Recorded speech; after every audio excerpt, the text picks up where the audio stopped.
Urdu ocean کے معزز ناظرین السلام علیکم۔ ویڈیو شروع کرنے سے پہلے آپ سے گزارش ہے کہ ہمارے چینل کو سبسکرائب کر دیجئے، شکریہ۔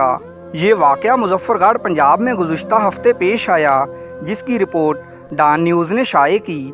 واقعہ آپ تک پہنچانے کا مقصد اصلاح کرنا اور آگاہی فراہم کرنا ہے۔ سب نام فرضی ہیں تاکہ کسی کی دل آزاری نہ ہو۔ سمرین بیٹی، کمرے میں فون کب سے بج رہا ہے؟ جاؤ دیکھو کون ہے اس وقت۔ امی کی آواز سن کر کچن میں کام کرتی سمرین جلدی سے کمرے میں گئی اور فون اٹھا کر سکرین پر نمبر دیکھنے لگی۔ اس کے چچا راشد کا فون تھا۔ جی چچا جان، کیا حال ہے؟ میں سمرین بات کر رہی ہوں۔ فون اٹھا کر سمرین نے خوشگوار لہجے میں پوچھا۔ میں ٹھیک ہوں بیٹی، لیکن تمہاری چچی کا موڈ ٹھیک نہیں تھا۔ ناراض ہو کر اپنی ماں کے گھر چلی گئی ہے، کھانا بھی نہیں بنا کر گئی۔ میں گھر میں بھوکا بیٹھا ہوں۔ چچا نے ایک ہی سانس میں ساری بات بتا دی۔ سمرین کھلکھلا کر ہنس پڑی اور کہنے لگی، چچا میں آپ کو کھانا دے جاتی ہوں، اب چچی کا کیا پتا وہ کب واپس آئے۔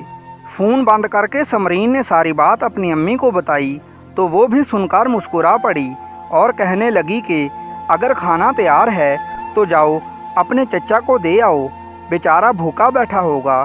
سمرین سر ہلا کر کچن میں چلی گئی اور کھانا نکالنے لگی۔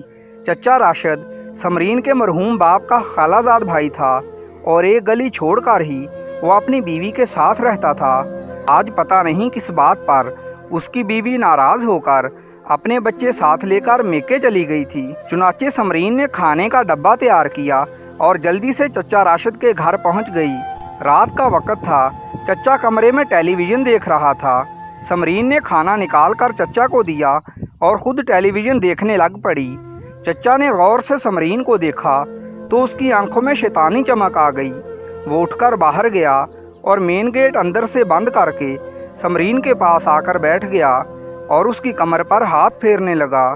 سمرین کو حیرت کا جھٹکا لگا، گو کہ وہ بامشکل 16-17 سال کی تھی، لیکن وہ اتنی بھی معصوم نہیں تھی کہ اپنے چچا کی بدلی ہوئی نیت اور حالت کو محسوس نہ کر سکتی۔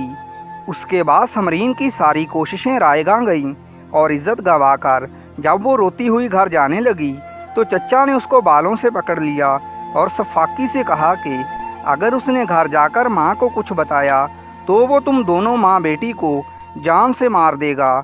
سمرین یہ بات سن کر اندر تک لرز گئی اور برتن اٹھا کر چپ چاپ گھر واپس آ گئی۔ کچھ مہینوں تک ڈر کے مارے اس نے یہ بات چھپائے رکھی، لیکن ماں کی نظروں سے اس کا پیٹ نہ چھپ سکا جو باہر کو نکل رہا تھا۔ ایک دن اس کی ماں نے اس کو پکڑ کر سامنے بٹھا لیا اور جب اندر کی بات پوچھی تو سمرین نے سارا ماجرا سنا ڈالا جو اس دن چچا راشد کے گھر پیش آیا۔ اس کی ماں یہ بات سن کر حیران ہو گئی اور سمرین کو لے کر اسی وقت مقامی تھانے پہنچ گئی۔ پولیس نے ساری بات سن کر ملزم کے خلاف مقدمہ درج کر کے اس کو گرفتار کر لیا اور باقی کیس سمرین کی میڈیکل رپورٹ سامنے آنے کے بعد چلے گا۔ اس سچے واقعے میں تمام ماؤں کے لیے سبق چھپا ہے کہ اپنی بیٹیوں کو اکیلا کہیں مت بھیجیں، بعد میں پچھتانے کا فائدہ نہیں ہوگا۔